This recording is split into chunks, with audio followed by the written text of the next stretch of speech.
Nirbhaya incident తర్వాత అందులో culprits ని ఇంటర్వ్యూ చేశారు కదా. ఏం చెప్పారంటే, మీరు రిగ్రెట్ అవుతున్నారా మీరు చేసిన దానికి అంటే, హద్దులు దాటిన ఆడవాళ్ళని ఇలాగే పనిష్ చేయాలి, మేము ఒక పాఠం నేర్పించాలనుకున్నాం. ఇలాంటి బట్టలు వేసుకుంటే అలా జరగదా? ఆడవాళ్ళని పనిష్ చేయడానికి మగవాళ్ళకి ఎవరు హక్కులు ఇచ్చి? అమ్మాయి చిన్న బట్టలే వేసుకుంది, అమ్మాయి ఇష్టం. సో బట్టలు అలా వేసుకోవడం కరెక్టే అంటారు. అయితే అమ్మాయి సైడ్ మాట్లాడడమే ఫెమినిజం. పెళ్లిలో ఇద్దరు సమాన భాగస్వాములు కదా, మరి ఎందుకు హక్కులన్నీ మగవాళ్ళకి ఇచ్చి బాధ్యతలన్నీ ఆడవాళ్ళకి ఇస్తుంది? చాలా తరచూ వింటుంటాం మనం, ఇంట్లో ఉన్నావు ఏం చేసాం. ఇంట్లో ఉండి ఏం చేయడం అన్నది ఇట్స్ హ్యూజ్ టాస్క్ అండి. ఇంటిని ఇల్లుగా పెట్టడం అన్నది it is repetitive work and invisible work. భర్త భార్యకి పే చేయాలి. ఇప్పుడు దాని ఉద్దేశం కూడా ఏంటంటే, రీజన్ ఏంటి మేము ఆడపిల్లల్ని అంత నీచంగా తక్కువగా చూడడానికి? ఆడపిల్లల్ని వద్దనుకోకండి, పివి సింధు లాగా గొప్ప వాళ్ళు అవ్వచ్చు వాళ్ళు అని చెప్పి. అంటే గొప్ప వాళ్ళు అయితేనే ఆడపిల్లల్ని కనాలా? జయలలిత గారు ముఖ్యమంత్రిగా ఉన్నప్పుడు తమిళనాడులో కొన్ని చోట్ల ఉయ్యాలలు పెట్టించారు. దయచేసి చంపకండి,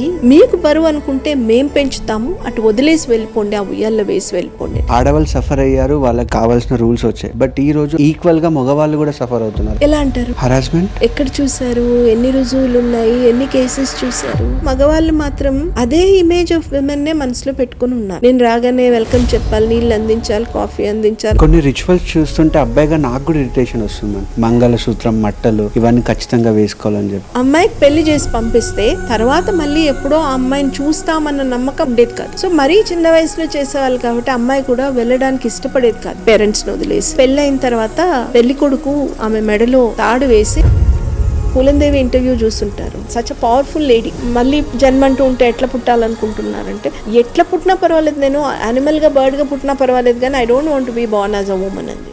हम अगले जन्म में भले ही जानवर बन जाएं पर इस तरह की मतलब औरत नहीं बनना चाहिए. ఇవాల్టి మన podcast topic women and women rights. కానీ ఈ పాడ్కాస్ట్ ఉమెన్ ని గ్లోరిఫై చేసే పాడ్కాస్ట్ కాదు, అలా అని బ్లేమ్ చేసే పాడ్కాస్ట్ కూడా కాదు. ఈ పాడ్కాస్ట్ లో మనం women problems, safety and equality గురించి డిస్కస్ చేద్దాం. వీటితో పాటు లా ని మిస్యూజ్ చేయడం అండ్ వాటి వల్ల మెన్ ఫేస్ చేస్తున్న ప్రాబ్లమ్స్ ఏంటో కూడా చూద్దాం. అసలు ఫెమినిజం అంటే ఏంటి, సొసైటీలో డబుల్ స్టాండర్డ్స్ ఎలా ఉన్నాయి, ఇవన్నీ హానెస్ట్ గా డిస్కస్ చేద్దాం. ఇంపార్టెంట్ నోట్, ఈ క్వశ్చన్స్ అన్ని నా పర్సనల్ ఒపీనియన్ నుంచి వచ్చినవి కాదు, సొసైటీలో జరుగుతున్న real incidents, stories and public opinions నుంచి వచ్చినవి. ఈ పాడ్కాస్ట్ కి వచ్చిన గెస్ట్ ప్రొఫెసర్ సునీతా రాణి గారు ఫర్ ఉమెన్ రైట్స్. ఛానల్ కి విజిట్ అవుతున్న 90% ఆఫ్ ది వ్యూవర్స్ సబ్స్క్రైబ్ చేసుకోవట్లేదు. మీరు కొట్టే ప్రతి సబ్స్క్రైబ్ బటన్ నన్ను, నా టీమ్ ని ఎంతగానో మోటివేట్ చేస్తుంది. ఇలాంటి ఎన్నో పాడ్కాస్ట్ ని మీ ముందుకి తీసుకురావడానికి హెల్ప్ అవుతుంది. అండ్ మీకు ఎలాంటి కంటెంట్ కావాలో, ఎలాంటి గెస్ట్ కావాలో కామెంట్ చేయండి. If you are watching this podcast with in first 7 days, please hype this video. మీకు అట్లీస్ట్ ఒక 2 minutes వాల్యుబుల్ అనిపించిన మీ ఫ్రెండ్స్ అండ్ ఫ్యామిలీకి షేర్ చేయండి.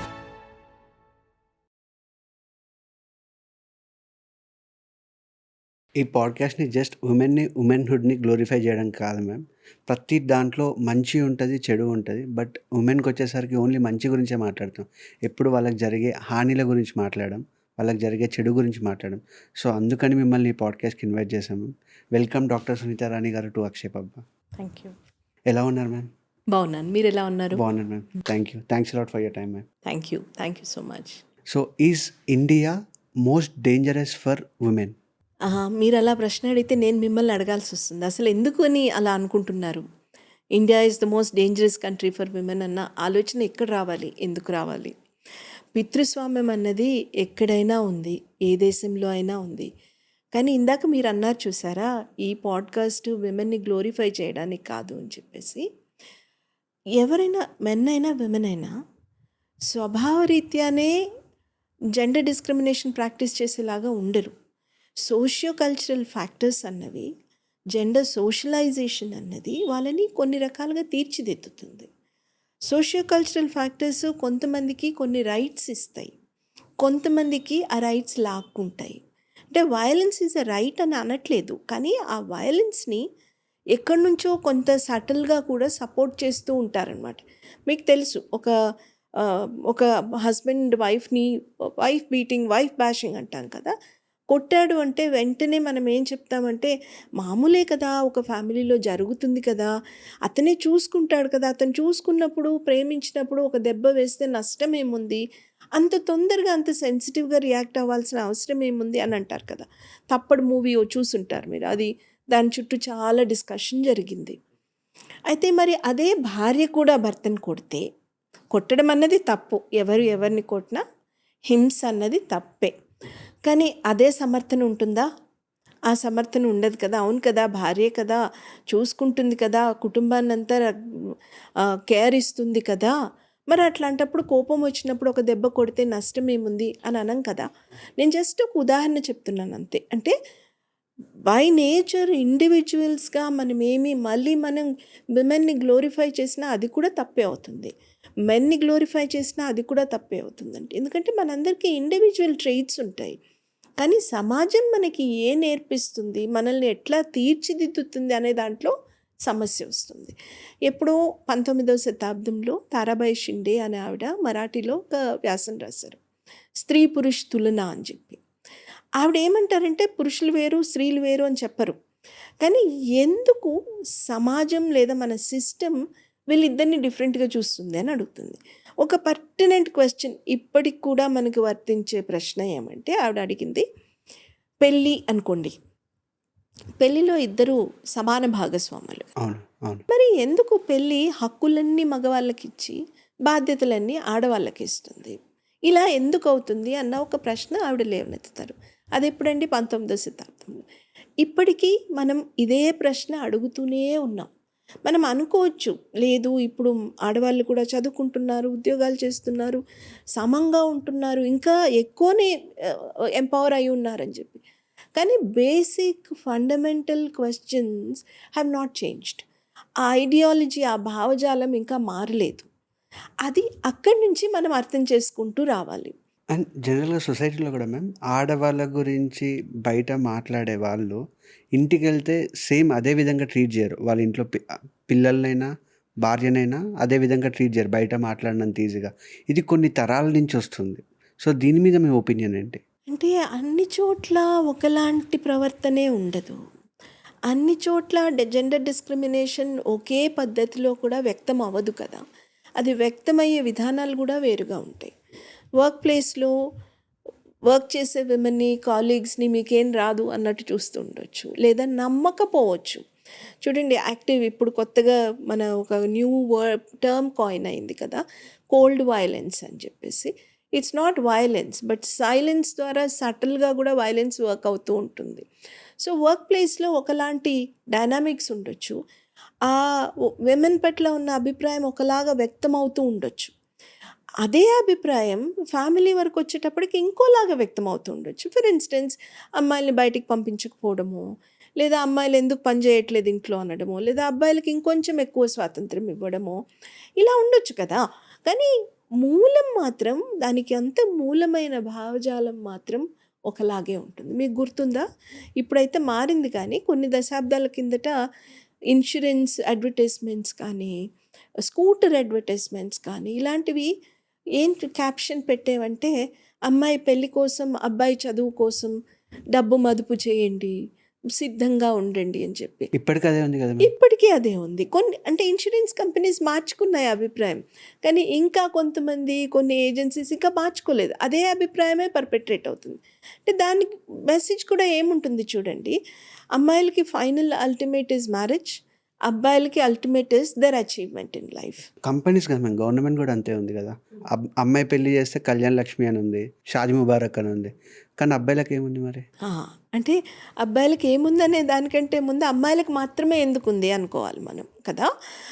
It's a nice gesture on the part of a welfare state like Indian government, which is like extending some help to the families.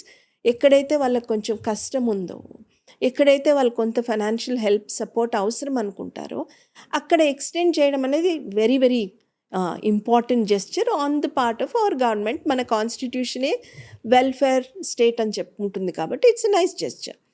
But at the same time, ఇందాక మనం అనుకున్నట్లే, ఏ రూపంలో ఆ support వెళ్తుంది, ఏ సందర్భంలో ఆ support వెళ్తుంది అన్నది, దాట్ ఈస్ మోస్ట్ ఇంపార్టెంట్. ఎందుకని అమ్మాయిలకి పెళ్ళికి సపోర్ట్ ఇవ్వాలి, దాని వెనకాలన్న అండర్స్టాండింగ్ ఏంటి, దట్ అమ్మాయిలకి పెళ్లి చేసేటప్పుడు తల్లిదండ్రులకు ఖర్చు అవుతుంది. అమ్మాయి పెళ్ళి అంటేనే ఖర్చు.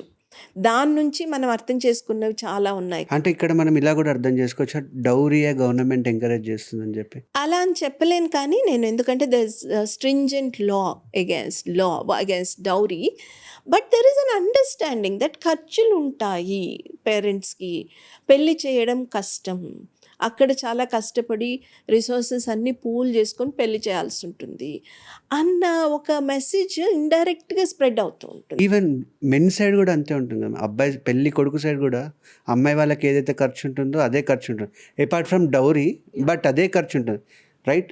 మీరు అన్నది నాకు అర్థమైంది. చాలా కుటుంబాల్లో ఎక్స్పెన్సెస్ షేర్ చేసుకుంటారు, కానీ కానుకల రూపంలో అమ్మాయి తల్లిదండ్రులు చాలా స్పెండ్ చేయాల్సి వస్తుంది.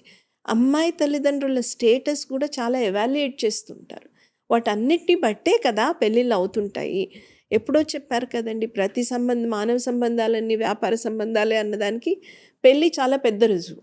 ఎందుకంటే ఇవన్నీ చూసుకుంటారు కదా, ఈ ఫ్యాక్టర్స్ అన్నీ చూసుకుని పెళ్ళి జరుగుతుంది. అందులో మేజర్ ఏజెంట్ అంటే acting people, major actors are girls parents, వాళ్ళ ఫ్యామిలీస్. కాబట్టి అటు వెళ్తుంది ఫైనాన్షియల్ సపోర్ట్. పెళ్ళి సందర్భంలో ఫైనాన్షియల్ సపోర్ట్ ఇవ్వడం ప్రాబ్లం కాదు, కానీ పెళ్ళి సందర్భంగా అని ఇవ్వడం ప్రాబ్లం అక్కడ. ఇప్పుడు మనం ఫీ వేయవర్ అనుకోండి కాలేజ్లో, దట్ ఈస్ ఫైన్, గర్ల్స్కైనా బాయ్స్కైనా ఎవరికైనా ఇట్ ఈస్ ఫైన్. మీరు వినుంటారు కదా ఈక్వాలిటీ, ఈక్విటీ. ఆ పిక్చర్ ఇమేజ్ చాలా పాపులర్ అయింది ఇప్పుడు. ఈక్వాలిటీ అంటే ఏంటంటే ఒక ఫెన్స్ ఉంటుంది, ఫెన్స్కి ఇవతల ముగ్గురు నిలబడి ఉంటారు, అందరికీ ఈక్వల్ లెవెల్ ఆఫ్ టేబుల్స్ ఉంటాయి, దాని మీద నిలబడి చూస్తుంటారు. బట్ వాళ్ళలో ఒకరు పొడుగు, ఒకరు పొట్టి, ఒకరు పెద్దవాళ్ళు, ఒకరు పిల్లలు ఉంటారు. ఫెన్సింగ్ సేమ్, టేబుల్ సేమ్, కానీ వాళ్ళకి వ్యూ కనిపించదు. This is equality. But equity దగ్గరకు వచ్చేటప్పటికి వాళ్ళ హైట్కి సరిపోయేంతగా టేబుల్స్ ఎంచుకుని పెడితే అందరూ చూడగలుగుతారు అవతల ఏముందన్నది. So girls will require some waivers, some incentives, maybe in terms of education, in terms of employment, but definitely not in the case of marriage alone, because it also affects their self-respect, వాళ్ళ ఆత్మాభిమానాన్ని కూడా దెబ్బ కొడుతుంది కదా. Ma'am, ఇంతకుముందు మీరు చెప్పేటప్పుడు పెళ్ళయ్యాక బాధ్యతలన్నీ ఆడవాళ్ళకి వెళ్తే, హక్కులన్నీ మగవాళ్ళకి వెళ్తాయి అని చెప్పారు కదా, మరి ఆడవాళ్ళని చూసుకోవాల్సింది కూడా హస్బెండే కదా మ్యామ్? పెళ్ళయ్యాక వైఫ్ని చూసుకోవాల్సింది కూడా హస్బెండే కదా, మరి అతనికి కూడా రెస్పాన్సిబిలిటీ ఉంది కదా? చూసుకోవడం అంటే మంచిగా చూసుకోవాలి, హ్యాపీగా చూసుకోవాలి. ఎలా అంటే ఆడవాళ్ళు కూడా చూసుకుంటుంటారు కదా, మంచిగా హ్యాపీగా కంఫర్టబుల్గా చూసుకోవడం ఆడవాళ్ళు కూడా చేస్తుంటారు కదా. మీరు చూడండి, హోమ్ మేకర్ అన్న పదం ఉంది కదా. హోమ్ మేకర్ అంటే ఏంటండి? ఇంట్లో ఉండే వాళ్ళని, వండి పెట్టే వాళ్ళని, ఇల్లు క్లీన్ చేసేవాళ్ళు. ఎస్, వండి పెట్టడం, క్లీన్ చేయడం, అందరినీ కోఆర్డినేట్ చేయడం, ఎవరికి ఏ టైం కావాలి, ఏది కావాలో అందివ్వడం, అవన్నీ కాకుండా మళ్ళీ బయటకు వెళ్ళి వర్క్ చేసుకురావడం, ఇన్ని బాధ్యతలు ఉన్నాయే. మరి కేవలం బాగా చూసుకోవడం, మంచిగా చూసుకోవడం, సంతోషంగా చూసుకోవడం అంటే అది మగవాడి బాధ్యత మాత్రమేనా? నిజానికి ఇవన్నీ జరిగేలా చూసుకునే బాధ్యత అంతా ఆడవాళ్ళ మీద పెట్టాం మనం. మీరు చూడండి, there is an interesting analysis about house and home. House is owned and in most cases ownership is in the name of the man. But ఆ హౌస్ ఒక్కసారి ఓన్ చేస్తే it will continue because it's a concrete structure. But turning a house into a home becomes the responsibility of a woman. హౌస్ని home చేయడంలో అది ఒకసారి అయిపోయే పని కాదు, అది కాన్స్టెంట్గా నడుస్తూనే ఉంటుంది. ఎమోషనల్గా చేయాలి, మెటీరియల్గా చేయాలి, కల్చరల్గా చేయాలి, all mundane work as well as emotional bonding. It's a huge responsibility. That is what we are referring to. అంటే ఆ బాధ్యత తక్కువని కాదు, ఆ బాధ్యత మనకున్న ప్రశ్నంతా ఏంటంటే, if it is a responsibility, then why can't it be shared equally and why should women's work be looked down upon? చాలా తరచు వింటుంటాం మనం, ఇంట్లో ఉన్నావు ఏం చేసావు. ఓకే, ఇంట్లో ఉండి ఏం చేయడం అన్నది ఇట్స్ అ హ్యూజ్ టాస్క్ అండి, ఇంటిని ఇల్లుగా పెట్టడం అన్నది. అందుకనే కదా house work, wages for house work bill కూడా వచ్చింది, అందుకే కదా. ఒకవేళ క్యాల్కులేట్ చేస్తే ఆడవాళ్ళు ఇంట్లో ఎంత పని చేస్తున్నారన్నది, I'm just referring to material work. అంట్లు తోమడమో లేదా ఇల్లు ఉడవడమో, లేదా at least if you have other women to work managing them and all that, apart from care work, apart from emotional bonding, that itself will be a huge kind of a work. For instance, నాకు house help ఉన్నారనుకోండి, I will pay, like I pay my house help 25,000 rupees per month because she takes care of material work. Then దానికి అడిషనల్గా ఒక ఉమెన్కి ఇంట్లో care work ఉంటుంది, పిల్లల్ని చూసుకోవాలి, పెద్దవాళ్ళని చూసుకోవాలి, అదంతా కూడా సమన్వయం చేసుకోవాలి. అట్ ది సేమ్ టైం మీరు అన్నారు కదా ఇందాక, ఆ ప్రేమ, అఫెక్షన్ అవన్నీ కూడా ఇంటాక్ట్ పెట్టుకోవాలి. ఇవన్నీ చేయడానికి ఎమోషనల్ లేబర్ ఎంత ఉంటుంది, ఫిజికల్ లేబర్ ఎంత ఉంటుంది. అంటే భర్త భార్యకి పే చేయాలా ఇప్పుడు? అది ప్రపోజల్, భర్త భార్య కాదు, హూఎవర్ ఇట్ ఈస్. ఒకవేళ దాని ఉద్దేశం కూడా ఏంటంటే, మీరు కొంచెం maybe you could do some work around that bill that was introduced. దాని ఉద్దేశం కూడా ఏంటంటే, women's work is constantly look down upon. Okay, it is not valued. ఎందుకు వాల్యూ చేయరంటే, పొద్దున వంట చేస్తామనుకోండి, మధ్యాహ్నంకి అయిపోతుంది, అది వంట చేయడం అయిపోతుంది, గిన్నెలు కడగడం అయిపోతుంది, ఆ పని కనిపించదు. ఇప్పుడు మీరు పాడ్కాస్ట్ చేస్తున్నారంటే తర్వాత చూస్తే ఉంటుంది. సో మీ అందరి లేబర్ కనిపిస్తుంది అక్కడ. బట్ వంట చేసి తుడిచి గిన్నెలు కడిగి అక్కడ పెట్టి లేదా పిల్లల్ని చూసుకొని స్కూల్కి పంపించేది కనిపించదు. It is repetitive work and invisible work. So it is under valued. కాన్స్టెంట్గా స్టేట్మెంట్స్ లైక్ నీకేం చేతవుతుంది, నువ్వేం చేసావు, నువ్వేమీ చేయలేదు, నేను బయట తిరిగి వచ్చాను, వాటి నుంచి ఇది పుట్టుకొచ్చింది. ఒకవేళ ఇఫ్ యూ మెజర్ ఇట్, ఎందుకు మగవాళ్ళు లేదా మేము కూడా ఆడవాళ్ళు అయినా సరే బయట వర్క్ చేసి వచ్చే వాళ్ళ పనికి విలువ ఉంటుందంటే వేజెస్, శాలరీ, రైట్? సో అంటే పనిని మెజర్ చేస్తున్నారు, ఎవాల్యుయేట్ చేస్తున్నారు. సో అలాగే ఇంటి పనిని మెజర్ చేస్తే, ఇంటి రెస్పాన్సిబిలిటీని క్వాంటిఫై చేస్తే ఎంతవరకు దానికి విలువ ఉంటుంది, ఎంత విలువకు వస్తుంది. That is the logic behind it. ఎవరికి పే చేస్తారని కాదు, ఎవరైతే ఎవరి పనిని తక్కువ చేసి చూస్తున్నారో, డిస్మిస్ చేస్తున్నారో, వాళ్ళకి దాని విలువ తెలిపే ప్రయత్నం అది. నేను ఒక సినారియో చెప్తాను మ్యామ్. ఒక 2-3 ఎక్కడైతే అమ్మాయి అబ్బాయి ఒక ఇంట్లో అంటే పిల్లలు ఉంటారు అనుకోండి, అమ్మాయి అబ్బాయి ఎక్కువ ఎఫెక్షన్ అబ్బాయికే ఉంటుంది, రైట్? అమ్మాయిని బయటికి పంపించకపోవడం మీరు చెప్పినట్టు, లేదు అంటే రిస్ట్రిక్షన్స్ ఎక్కువ ఉండడము, లేదు పొద్దున పూట బయటికి వెళ్ళాలన్నా అమ్మాయితో వాళ్ళ తమ్ముడినో అన్ననో పంపించడము. సో అలాంటి పేరెంట్స్కి మీరు ఇచ్చే మెసేజ్ ఏంటి? ఒకటి, అమ్మాయిలకి రిస్ట్రిక్షన్స్ అవసరం లేదు, వాళ్ళకు డిస్క్రిషన్ ఉంటుంది, విచక్షణ ఉంటుంది, వాళ్ళు ఏదైనా అచీవ్ చేయగలరు. ఏ జెండర్ అయినా ఒకటే. ఇది మనం మెసేజ్ ఇవ్వచ్చు పేరెంట్స్కి. మీ ఎంకరేజ్మెంటే మీ పిల్లలకి చాలా బలం అవుతుంది. ఇప్పుడు చూడండి, పివి సింధునో లేకపోతే సానియా మిర్జానో లేదు మేరీ కామ్నో వాళ్ళ పేరెంట్స్ వెనక్కి లాగుంటే వాళ్ళంత అచీవ్ చేయగలిగే వాళ్ళు కాదు కదా. ఎర్లీ మార్నింగ్స్ వెళ్ళాలి, ఆడ్ అవర్స్ వెళ్ళాలి, కంట్రీస్ దాటి వెళ్ళాలి, నువ్వు వెళ్ళలేవంటే అచీవ్ చేసేవాళ్ళు కాదు. కానీ దానికి అంటే on the other hand we also have to think like why parents are so anxious about girls. అంటే అది వాళ్ళ ఇండివిజువల్ చాయిసా, పర్సనల్ చాయిసా? కాదు కదా. బయట ఉన్న again it takes us back to like, ఎందుకు విమెన్ని గ్లోరిఫై చేస్తామా లేదా మెన్ని కండెమ్ చేస్తామా అంటే, పితృస్వామ్యం అన్నది మగవాళ్ళకి, ఆడవాళ్ళు మీరు ప్రపోజ్ చేయగానే ఒప్పుకోవాలి, ఆడవాళ్ళు మీ ప్లెజర్ కోసమే ఉన్నారు, మీరు వాళ్ళని శిక్షించవచ్చు, మీరు వాళ్ళని కట్టుబాట్లలో పెట్టవచ్చు, మీరు వాళ్ళని కోరుకోవచ్చు అని చెప్తూ వస్తుంది. కాబట్టి జెండర్ బేస్డ్ వైలెన్స్ బాగా వేళ్ళూనుకొని పోయింది. పేరెంట్స్ భయపడడానికి అది కూడా ఒక కారణం కదా. సో మార్పు రావాలి అంటే ఇటు పేరెంట్స్లోనూ రావాలి, అటు బయట లార్జర్ సొసైటీలో కూడా ముఖ్యంగా మెన్లో మార్పు రావాల్సిన అవసరం ఉంది.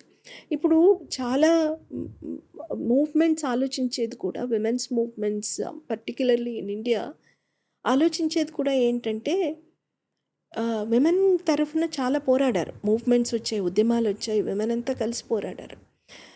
ఆ ఉద్యమ స్ఫూర్తితో, ఆ ఉద్యమం ఇచ్చిన బలంతో ఆడవాళ్ళు చాలా ముందుకు వెళ్ళిపోయారు. ఒక 50 ఏళ్ళ కిందట ఇప్పుడు చూస్తే చాలా మార్పు కనిపిస్తుంది. కానీ ఇదంతట్లో మెన్ ఎక్కడో వెనకాల నిలబడిపోయారు, ఆ మార్పును అందుకోలేకపోయారు. ఎందుకంటే ఇట్ ఈస్ వెరీ క్లియర్ కదండి, పవర్ ఉన్న వాళ్ళకి పవర్ని వదులుకోవాలంటే చాలా కష్టం అవుతుంది కదా. అది ఏదైనా సరే, అది జెండర్ కావచ్చు, కాస్ట్ కావచ్చు, రేస్ కావచ్చు, క్లాస్ కావచ్చు. Oppressed people can come out of it, but power ఉన్న వాళ్ళు అంత సులభంగా వదులుకోలేరు కదా పవర్ని. అదే అవుతుంది ఇక్కడ కూడా. ఇందాక మీరు అడిగారు చూసారా, జెండర్ అంటే ఏంటి అని. Power has various forms, power dynamics have various forms. Gender is one of them. Hierarchy has various formats and patterns. Gender is one of them. So అబ్బాయిలకే ఎక్కువ పవర్ ఉందంటారా మ్యామ్? పవర్ ఉంది అని నేను అనను. పవర్ వాళ్ళకి ఇవ్వబడుతుంది, వాళ్ళకి పవర్ ఇన్వెస్ట్ చేయబడుతుంది వాళ్ళలో. మీరు ఏదైనా చేయొచ్చు, మీరు ఇలా ఉండొచ్చు, మీరు ఇలా చేయొచ్చు అన్నది వాళ్ళకి ఒక మెసేజ్ లాగా వెళ్తూ ఉంటుంది. అది అక్కడ వాళ్ళకు ఉంది అని నేను అన్నాను. ఎందుకంటే as individuals, as humans we are all the same కదా. పుట్టినప్పుడైతే ఎవరికి ఆ ఆలోచన ఉండదు కదండి. అబ్బాయి పుట్టగానే నాకు అంత పవర్ ఉందని అయితే అనడు. బట్ ఎవరు చెప్తున్నారు, వాళ్ళు ఎలా నేర్చుకుంటున్నారు, అక్కడి నుంచి వాళ్ళు అర్థం చేసుకోవడం మొదలు పెడతారు, ఇంబైబ్ చేసుకొని ఇంకల్కేట్ చేసుకోవడం మొదలు పెడతారు. మీకు మోస్ట్ షాకింగ్ అనిపించిన స్టీరియోటైప్ ఏంటి? Of course, something very disturbing I have to bring in here. Nirbhaya incident తర్వాత అందులో కల్ప్రిట్స్ని ఇంటర్వ్యూ చేశారు కదా, ఇండియన్ డాటర్ అని చెప్పేసి. అందులో వాళ్ళు ఏం చెప్పారంటే, మీరు రిగ్రెట్ అవుతున్నారా మీరు చేసిన దానికి అంటే, లేదు మేము రిగ్రెట్ అవ్వట్లేదు, హద్దులు దాటిన ఆడవాళ్ళని ఇలాగే పనిష్ చేయాలి, మేము ఒక పాఠం నేర్పించాలనుకున్నాం, సో నేర్పించాం, ఓకే, మేము రిగ్రెట్ అవ్వట్లేదు. This was the most shocking అని కానీ డిస్టర్బింగ్ స్టేట్మెంట్. ఎందుకంటే మోరర్ లెస్ ఇలాంటి అభిప్రాయాలు చాలా వరకు సమాజంలో ఉంటాయి.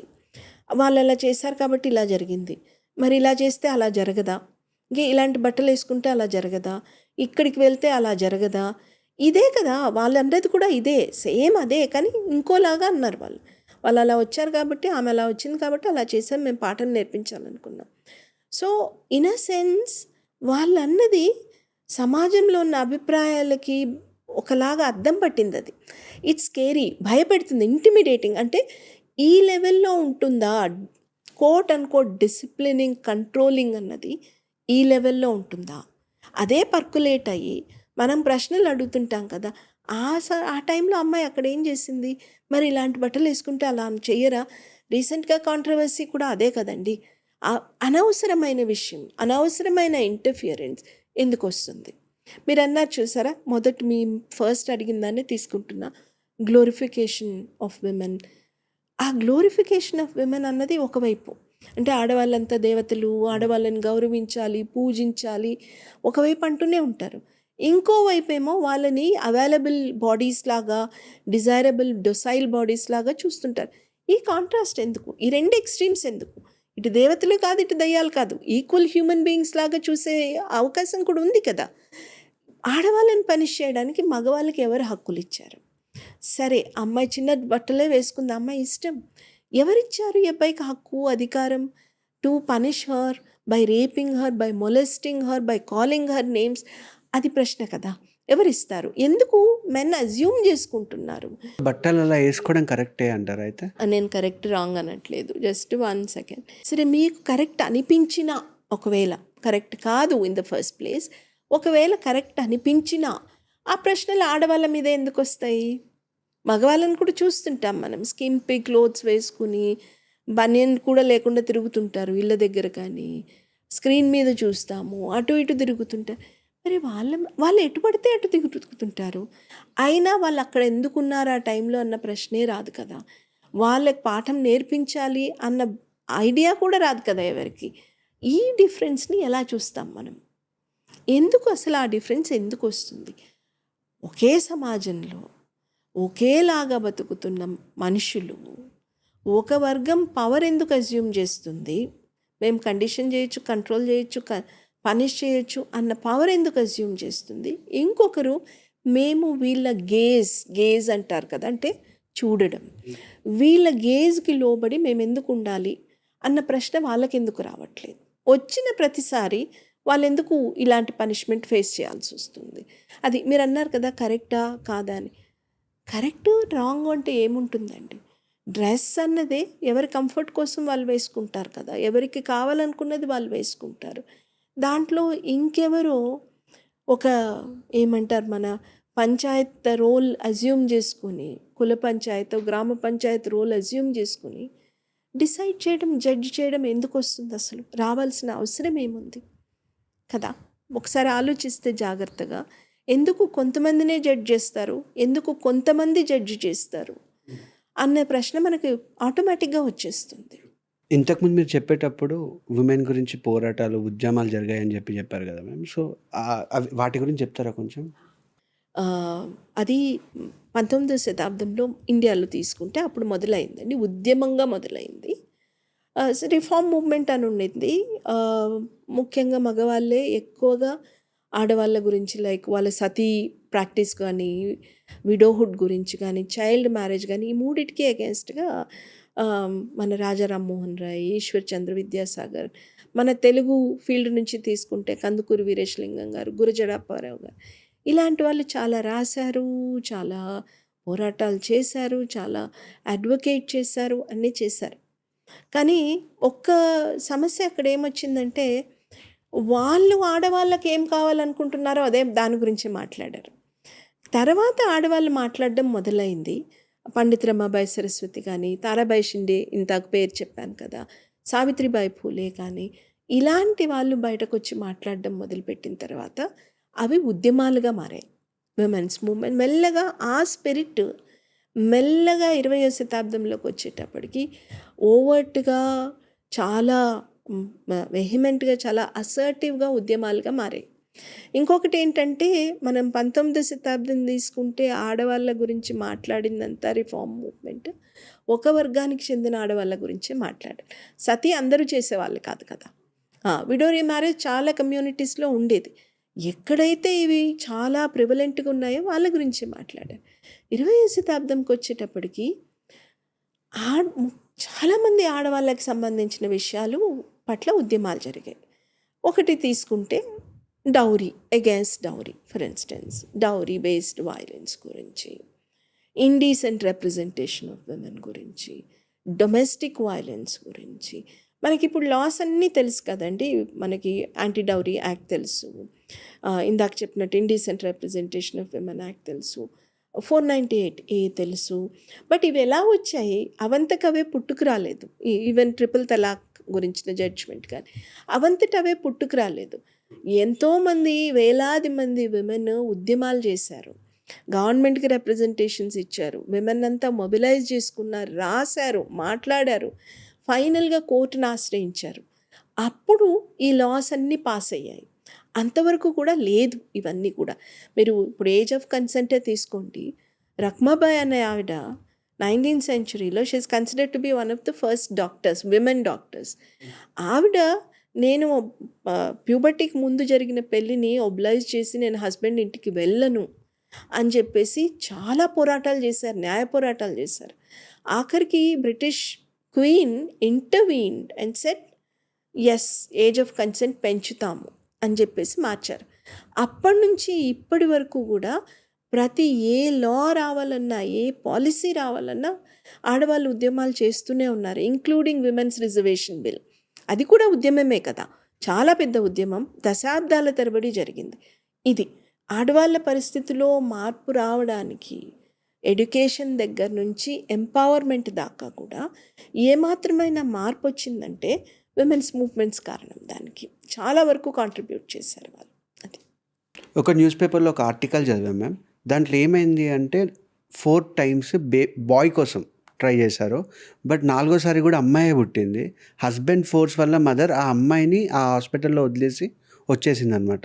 దాని తర్వాత డాక్టర్ వచ్చి సోషల్ మీడియాలో ఒక పోస్ట్ చేశాక వెళ్ళి ఆ అమ్మాయిని తీసుకొచ్చారనమాట. సో ఇలాంటివి జరగడానికి మెయిన్ రీజన్ ఏంటి అసలు? మీ ప్రశ్నలోనే సమాధానం కూడా ఉందండి. ఎందుకంటే ఆ భర్త ప్రెషర్ తట్టుకోలేక పాపను వదిలేసిపోయింది కదా. అంటే ఆమె చాయిస్ కాదది, ఆమె ఎన్నుకున్న మార్గం కాదది. అది ఒక రీజన్ చూస్తే భర్త ప్రెషర్ చాలా ఉంది అక్కడ. ఇప్పుడైనా ఈసారైనా అబ్బాయి పుడతాడు అనుకున్నాం, ఈసారి కూడా పుట్టలేదని చెప్పేసి. అతని మీద ప్రెషర్ ఎక్కడి నుంచి వచ్చింది? అతనికి మాత్రం ఎందుకు అనుకున్నాడు అబ్బాయి కావాలని? అది కూడా లార్జర్ సొసైటీ ఇచ్చిన ఒక పితృస్వామ్య సమాజం ఇచ్చిన సందేశమే కదా మనుషులందరికీ కూడా. అబ్బాయి పుడితే మిమ్మల్ని చూసుకుంటాడు, ఖర్చులుండవు, రిస్క్ ఉండదు, మిమ్మల్ని పున్నామ నరకం నుంచి తప్పిస్తాడు, ఇలాంటివన్నీ. అంటే ఏ కమ్యూనిటీని బట్టి ఆ కమ్యూనిటీకి ఉన్న నమ్మకాలు అనుకోండి, ఏ క్లాస్ని బట్టి, ఏ తరగతిని బట్టి, సమాజంలో కులము, మతము, తరగతి ఇవన్నీ కూడా వర్గము ఇవన్నీ పనిచేస్తుంటాయి కదా. వాటిని బట్టి అబ్బాయిని పుడితే మమ్మల్ని చూసుకుంటాడు, మాకొక ఏమంటారు అదొక it's a matter of it's an issue of reputation అని అనుకుంటారు కదా. అక్కడి నుంచి ఆ భావజాలం వస్తుంది కదండి. మనం చూసాం కొన్నేళ్ల కిందట చూసాము, అదొక పెద్ద విషయంగా మారింది, మీడియాలో అంతా వచ్చింది. అమ్మాయిలను అమ్ముకుంటున్నారు, ఆడపిల్లల్ని అమ్ముకుంటున్నారు, పుట్టిన పిల్లల్ని అమ్మేస్తున్నారు అని చెప్పేసి. ఒకవైపు అది దారుణం, పిల్లల్ని అమ్ముకోవడం అన్నది. రెండో వైపు వాళ్ళని అమ్ముకోలేలా చేసిన పరిస్థితులు ఏంటి, వాళ్ళ పేదరికం అవ్వచ్చు, లేదా ఒక అమ్మాయిని పెంచాలంటే వాళ్ళకున్న భయం అవ్వచ్చు. మనం ఇందాక మాట్లాడుకున్నాం చూడండి, అమ్మాయిలకి పెళ్లి ఖర్చులు ఎందుకు అవుతాయి అని చెప్పేసి, ఎందుకు అసలు అలా ఎందుకు ఆలోచిస్తున్నారని. దానికి మూలం కూడా ఇందులో ఉంది కదా, ఈ భయానికి మూలం కూడా అందులో ఉంది. ఒకటి ఆర్థికంగా ఒక బరువులాగా మారిపోతుంది. ఇంకోటి ఆ అమ్మాయిని ఏ హింసకు గురి కాకుండా, ఏ అత్యాచారానికి గురి కాకుండా కాపాడుకోవాల్సిన బాధ్యత కూడా కుటుంబం మీదే పడుతుంది. అలాంటప్పుడు తప్పు ఎవరిదని చెప్తాం? మారని ఆ భర్తదని చెప్తామా, ఆలోచించలేని సమాజానిదని చెప్తామా, ఆ ప్రెషర్ని తట్టుకోలేని ఆమె ఆ తల్లిదని చెప్తామా? ఎలా చెప్తాం? అట్ ద సేమ్ టైం ఒక పితృస్వామ్య సమాజంలో మగవాళ్ళు మాత్రమే ఆ భావజాలాన్ని అనుసరిస్తారని చెప్పలేం మనం. ఎందుకంటే సమాజం అన్నది, సంస్కృతి అన్నది ఆడవాళ్ళని తన సాధనాలుగా ఉపయోగించుకుంటుంది. ఈ భావజాలం అంతా ఆడవాళ్ళ ద్వారానే స్ప్రెడ్ అవుతుంది. ఎందుకంటే వాళ్ళు గుడ్ మీడియం, వాళ్ళకి తెలుసు వాళ్ళు కూడా అణచివేయబడుతున్నారని తెలుసు, కానీ ఆ అణచివేతని సమర్థిస్తూ మాట్లాడుతుంటారు. వాళ్ళ నుంచి వేరే ఆడవాళ్ళకి వెళ్తూ ఉంటుంది అది.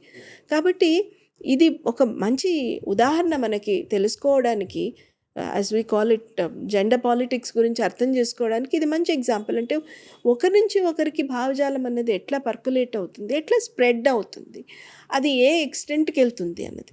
మా జయలలిత గారు ముఖ్యమంత్రిగా ఉన్నప్పుడు తమిళనాడులో ఆడేం చేశారంటే కొన్ని చోట్ల ఉయ్యాలలు పెట్టించారు. ఓకే. పెట్టించి మీరు ఆడపిల్ల పుట్టినా మీరు దయచేసి చంపకండి, మీకు బరువు అనుకుంటే మేం పెంచుతాము, అటు వదిలేసి వెళ్ళిపోండి, ఆ ఉయ్యాల్లో వేసి వెళ్ళిపోండి. వన్స్ అగైన్ అది చాలా గొప్ప ఆలోచన. అట్లీస్ట్ చంపకండి అని చెప్పేసి, ఆ హింసను ఆపండి అని చెప్పడం. కానీ లార్జర్ ఫ్రేమ్లో మనం తీసుకుంటే తమ పిల్లల్ని వదిలించుకొని వెళ్ళిపోవడం అనేది ఆ సమస్యని అసలు సాల్వ్ చెయ్యదు కదా, అక్కడితో ఆగిపోలేం కదా. అంతకంటే ముందుకు వెళ్ళి అసలు వాళ్ళని ఆడపిల్లల్ని ఎందుకు వదిలేయాల్సి వస్తుంది, ఏ భావజాలంతో వదిలేయాల్సి వస్తుంది, ఏ పరిస్థితుల్లో వదిలేయాల్సి వస్తుంది, ఆ పరిస్థితుల్ని మార్చడం కదా కావాల్సింది. ఒక స్త్రీ ముఖ్యమంత్రిగా ఉండి, అందులోనూ అంత శక్తివంతమైన ముఖ్యమంత్రిగా ఉన్న పరిస్థితుల్లో కూడా ఆడపిల్లల్ని వదిలించుకోవాలని చూస్తున్నారంటే చూడండి ఎంత లోతుగా ఈ ఆలోచనలు పాతుకుపోయి ఉంటాయి. అంటే రీజన్ ఏంటి మేము ఆడపిల్లల్ని అంత నీచంగా తక్కువగా చూడడానికి? నీచంగా అనను, తక్కువగా అనను నేను, కానీ అది బరువుగా చూస్తారు. బరువుగా ఎందుకు చూస్తారంటే ఇందాక నేను చెప్పాను కదా, 2 విషయాలు చెప్పాను కదా, ఒకటి ఆర్థికం, ఇంకోటి కల్చరల్, సోషియో కల్చరల్ ఫ్యాక్టర్స్. అదే కాకుండా ఓవరాల్గా కూడా మనకున్న ఇంప్రెషన్, ఇంతకుముందు మాట్లాడినట్టు విమెన్స్ వర్క్ని చిన్న చూపు చూస్తాము, విమెన్స్ కేపబిలిటీ, వాళ్ళ శక్తి సామర్థ్యాలని తక్కువ చేసి చూస్తాము, వాళ్ళ ఆలోచనల్ని తక్కువ చేసి చూస్తాము, వాళ్ళ శరీరాన్ని తక్కువ చేసి చూస్తాము. ఇవన్నీ కలిపి ఒక చోట కన్సాలిడేట్ అవుతాయి. అదేంటంటే మాకు ఆడపిల్లలు వద్దు, మాకు ఆడపిల్లలు అవసరం లేదు, ఉన్నా మేము వదిలించుకుంటాం. మీకు గుర్తుంటే పివి సింధు గారు ఫెనామినల్ సక్సెస్ రిజిస్టర్ చేసుకున్నారు కదా, ఫెనామినల్. అందరూ సెలబ్రేట్ చేసుకుంటున్నారు, ప్రపంచమంతా మన దేశం వైపు చూస్తుంది, ఎంత గొప్ప ఆటగాళ్ళు ఉన్నారు భారతదేశంలో అని చెప్పి. కానీ మన తోటి వాళ్ళు మాత్రం ఒక విచిత్రమైన ప్రతిపాదన చేశారు. అదేంటంటే చూడండి, ఇప్పటికైనా అర్థం చేసుకోండి, ఆడపిల్లల్ని వద్దనుకోకండి, పివి సింధులాగా గొప్పవాళ్ళు అవ్వచ్చు వాళ్ళు అని చెప్పేసి. అంటే గొప్పవాళ్ళు అయితేనే ఆడపిల్లల్ని కనాలా? అదే ఆలోచన మగపిల్లల్ని గురించి అనం కదా మనం. ఏ ఆనంద్ విశ్వనాథన్ను చెస్లో ఇంటర్నేషనల్ ఛాంపియన్, మీరు మగపిల్లల్ని కనడానికి హెసిటేట్ చేయకండి, ఆనంద్ విశ్వనాథన్ అంత గొప్పవాళ్ళు అవుతారని అనం కదా. పుట్టుకతోనే మగవాళ్ళన్న ఐడెంటిటీ చాలా గొప్పది అనుకుంటాం, కానీ ఆడవాళ్ళని యాక్సెప్ట్ చేయడానికి ఒక వాలిడేషన్ కావాలి, ఒక సక్సెస్ కావాలి, ఒక గుడ్ ఉమెన్ అనిపించుకోవాలి కదా, అది తేడా. మీరు ఎందాక రెస్పాన్సిబిలిటీస్ డ్యూటీస్ గురించి అడిగారు చూడండి, అది కూడా ఇందులోనే వస్తుంది. ఎందుకు డివైడ్ చేశామంటే మనం ఒక అస్తిత్వాన్ని ప్రశ్నిస్తున్నాం, కాన్స్టెంట్గా జడ్జి చేస్తున్నాం, కండిషన్ చేస్తున్నాం, ఇంకోటేమో యాజ్ ఇట్ ఈస్ యాక్సెప్ట్ చేసేస్తున్నాం. సోషో కల్చరల్ ప్రాక్టీసెస్ ఏవైతే ఉన్నాయో ఎలా మారాలి? మెన్ని ఉమెన్ని ఈక్వల్గా చూడాలన్నా, లేదు ఆడబిడ్డని చంపకుండా ఉండాలి అన్నా, అలాంటి ప్రాక్టీసెస్ని ఎలా మార్చాలి? మొదటగా మన ఆలోచనల్లో మార్పు రావాలంటే మన ఆలోచనల్ని తీర్చిదిద్దే అన్ని ఏజెన్సీస్లోనూ మార్పు రావాలి. అన్ని ఏజెన్సీస్ అంటే కుటుంబంలో మార్పు రావాలి, మన కమ్యూనిటీలో మార్పు రావాలి, గవర్నమెంట్ వైపు నుంచి కూడా మార్పు రావాలి. మీకు ఇందాక స్త్రీల ఉద్యమాల గురించి మాట్లాడుతూ నేను చెప్పాను కదా, ఏ చట్టం చేసినా ఏ పాలసీని అడాప్ట్ చేసుకున్నా స్త్రీల ఉద్యమాలు ఉన్నాయని చెప్పి. కానీ స్త్రీల ఉద్యమాలు చేసిన వాళ్ళకి కొంత నిరాశ కూడా ఉంది. ఆ నిరాశ ఏంటంటే, సరే చట్టం చేశారు కానీ ఎక్కడో అందులో సమభావన అన్నది లోపించిందేమో అన్నది. ఎందుకంటే యాంటీ డౌరీ యాక్ట్ చేశారు కానీ ఆ డౌరీ యాక్ట్ ఎందుకు వచ్చిందంటే, ఓ డౌరీ పేరు మీద అమ్మాయిలు చనిపోతున్నారు అని. చనిపోకపోతే డౌరీ ఇవ్వడం ఓకేనా? కరెక్టా? కాదు కదా. అది ఆ ఆలోచన డీప్గా ఆలోచించి రాడికల్గా ఆలోచించే ఆ పరిస్థితి వచ్చేదాకా కూడా మార్పు రావడం కష్టమే. మార్పు ఒక్క రోజులోనే రాదు, మెల్లగా వస్తుంది. గ్రాడ్యువల్ చేంజ్ కూడా క్యాటలిస్ట్ ఉండాలి కదా, ఎక్కడో ఓ చోట బ్రేక్ చేస్తూ పోవాలి. ఇప్పుడు చూడండి, స్వీడన్లో చెప్తారు education system in Sweden is the best. ఎందుకంటే కొన్ని స్కూల్స్ ఉన్నాయట, చిన్నప్పటి నుంచి స్కూల్ లెవెల్ నుంచి ఎడ్యుకేషన్ అంతా రివర్స్ చేస్తూ, జెండర్ రోల్ రివర్స్ చేస్తూ వస్తుందట. ఓకే, దెన్ మనకేం అర్థమవుతుందంటే, ఓహో అలా ఉంటే వాళ్ళకి ఇలా ఫీల్ అవుతారా వాళ్ళు అన్నది అర్థమవుతుంది కదా, అన్నది అర్థం. ఎక్స్పెరిమెంట్స్ జరిగాయి చూడండి, లేబర్ పెయిన్స్ ఇన్ఫ్యూజ్ చేశారు మెన్కి, అవును, కొంతమందికి. దెన్ దే అండర్స్టాండ్, ఓహో ఇలా ఉంటుందా వీళ్ళ పరిస్థితి అన్నది. సో అలా ఎంపథెటిక్ అండర్స్టాండింగ్ అన్నది చాలా అవసరం అవుతుంది. ఇప్పుడు మీరు అన్నారు కదా ఎలా మార్పు వస్తుంది అని. చూడండి, రీసెంట్గా ఇంటర్నేషనల్ విమెన్స్ డే జరిగినప్పుడు గ్యాస్ సిలిండర్ మీద కొంచెం ప్రైస్ తగ్గింది అని తెలిసి అరౌండ్ దట్ టైం.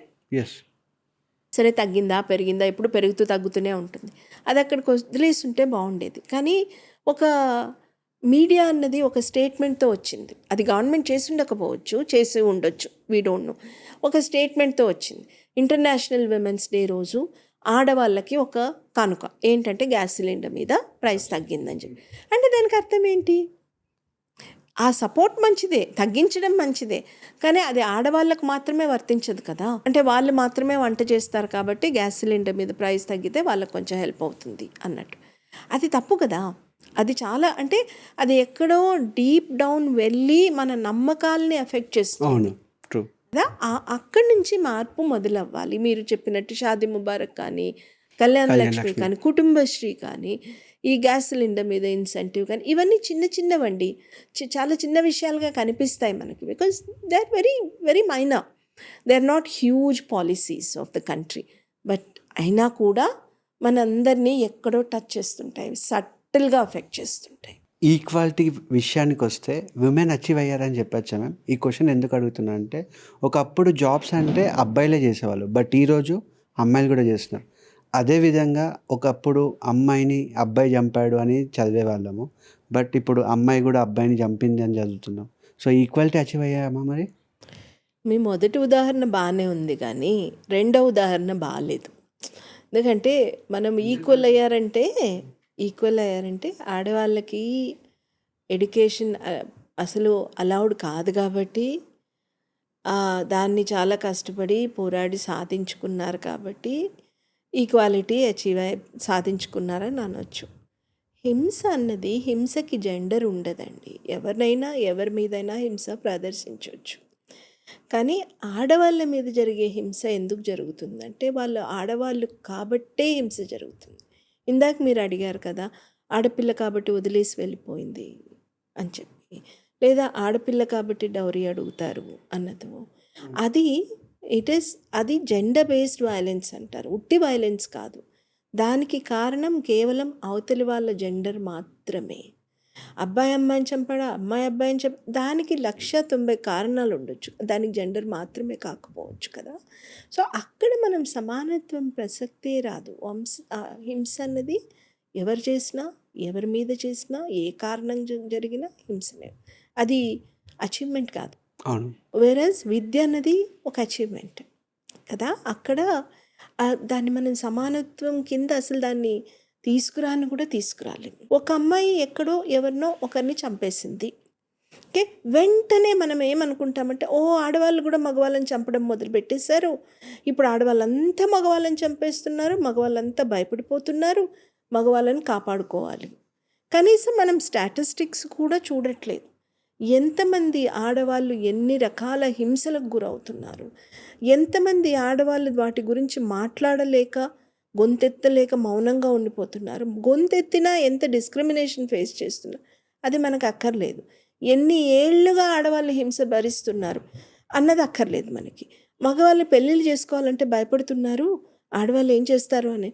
మరి ఇన్ని శతాబ్దాలుగా, ఇన్ని తరాలుగా ఆడవాళ్ళు అంత చిన్న వయసులోనే పెళ్ళిళ్ళు చేసుకొని అమ్మా నాన్నలను వదిలేసి వేరే ఇంట్లో వెళ్ళి ఉండి అత్తామామలు సాధింపో, ఆడబిడ్డలు సాధింపో, మిగతా బంధువులందరూ భర్త సాధింపులు భరించి మళ్ళీ మిగతా చుట్టూ ఉండేవాళ్ళు ఏం కాదులే సర్దుకుపోవాలి, మాకందరికీ ఇదే జరిగింది కదా సర్దుకుపోవచ్చు అని చెప్తుంటే వింటూ ఆ ప్రాసెస్లో ఎంతోమంది ప్రాణాలు పోగొట్టుకుని మెంటల్ హెల్త్ పాడయ్యి వాళ్ళేమనాలి. మనం ఎందుకు కంపేర్ చేయట్లేదు? వంశాన్ని ముందుకు తీసుకెళ్ళాలి అంటే మగవాడే తీసుకెళ్ళగలుగుతాడా? ఆడపిల్ల తీసుకెళ్ళలేదా వంశాన్ని ముందుకి? వంశం అంటే ఏంటండి? మళ్ళీ మనం ముందు మాట్లాడిన దగ్గరికే వచ్చేస్తున్నాం. వంశం అంటే ఒక కుటుంబం, ఒక ఇంటర్జనరేషనల్ కుటుంబం, ఒక కమ్యూనిటీకి సంబంధించిన కుటుంబం అన్నది. ఎప్పుడైతే ఆడపిల్లకి పెళ్లి చేసి పంపించేస్తారో ఆ అమ్మాయి ఇంకో ఫ్యామిలీలో భాగమైపోతుంది కదా. మనం ఏం చేస్తామంటే ఈ కుటుంబంతో కంప్లీట్గా కట్ ఆఫ్ చేసుకోమని చెప్పి నువ్వు ఆ ఫ్యామిలీలో భాగం అయిపోయావు అని పంపించేస్తాం. అందుకని వంశం ముందుకు వెళ్ళదు అంటారు. ఇది కూడా దేనిలో భాగం అంటే పేట్రిలీనీలో భాగం. పేట్రిలీని అంటే ఏ వంశమైనా, ఏ ప్రాపర్టీ అయినా, ఏ రైట్స్ అయినా మగవాళ్ళ పేరు మీదనే వస్తుంటాయి. అదే మ్యాట్రిలీనీలో చూసుకున్నారంటే మీరు ఆ పేర్లు, ఇంటి పేర్లు, ఆస్తి మీద హక్కులు అన్నీ కూడా ఆడవాళ్ళకే ఉంటాయి. అంటే అది ఆడవాళ్ళకి హక్కులు లేవు లేదా వాళ్ళు వంశాన్ని ముందుకు తీసుకెళ్ళలేరు అన్న దాని వెనకాల ఏం ప్రాక్టీస్ ఉందంటే, లేదా దాన్ని ప్రూవ్ చేయడానికి ఏం ప్రాక్టీస్ ఉందంటే అమ్మాయికి పెళ్లి చేసి నువ్వు ఇక్కడ దానివి కాదమ్మా, నువ్వు వేరే ఫ్యామిలీకి సంబంధించిన దానివి అని పంపించేయడం. అక్కడి నుంచి అది వచ్చింది, వాళ్ళు వంశాన్ని ముందుకు తీసుకెళ్ళలేరు అని చెప్పేసి. అంతేకాని ఆడవాళ్ళు they can reproduce, when they can give birth to children, why can't they when they bring up children? ఆ ఆడవాళ్ళ పేరు మీద ఎందుకు ఉండకూడదు కుటుంబం కానీ, వంశం కానీ కదా? అది మనం క్వశ్చన్ చేస్తున్నాం ఇక్కడ. ఒకప్పుడు ఆడవాళ్ళు సఫర్ అయ్యారు, వాళ్ళకి కావాల్సిన రూల్స్ వచ్చాయి. బట్ ఈరోజు ఈక్వల్గా మగవాళ్ళు కూడా సఫర్ అవుతున్నారు ఆడవాళ్ళ వల్ల. ఎలా అంటారు? హరాస్మెంట్ ఎలా అంటే ఇంట్లో పెళ్ళందే పై చేయి, వాళ్ళు చెప్పిందే వినాలా? ఎక్కడ చూశారు? ఎన్ని రుజువులు ఉన్నాయి? ఎన్ని కేసెస్ చూశారు? అంటే ఒకప్పుడు చట్టాలు వచ్చినప్పుడు ఏమాత్రం సర్వే చేయకుండానే చట్టాలు వచ్చాయా?